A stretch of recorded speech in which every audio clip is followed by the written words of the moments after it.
Take a look. These are some of the planes that are taking off from Afghanistan earlier today. The U.S. now completely out of that country, leaving an uncertain future for the people of Afghanistan. President Biden talking about the situation with his national security team earlier. Natalie Brand is at the White House with more.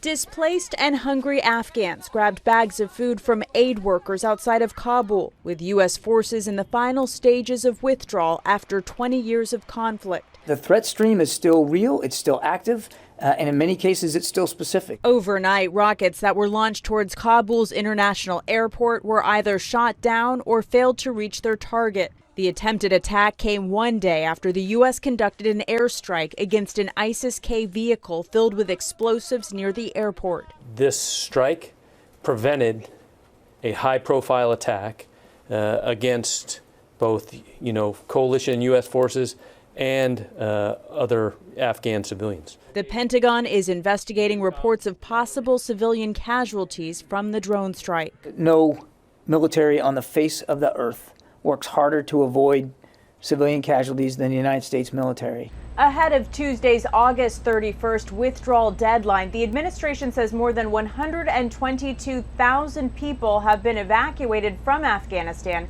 including at least 5,400 Americans. Our commitment is enduring to Afghan partners, to American citizens who may not have decided to leave. House Minority Leader Kevin McCarthy is calling on Speaker Nancy Pelosi to bring members back from recess this week. McCarthy wrote to fellow Republicans, "Congress cannot stand idle while our troops are targeted," one day after 13 fallen U.S. service members were brought home. Natalie Brand, CBS News, Washington.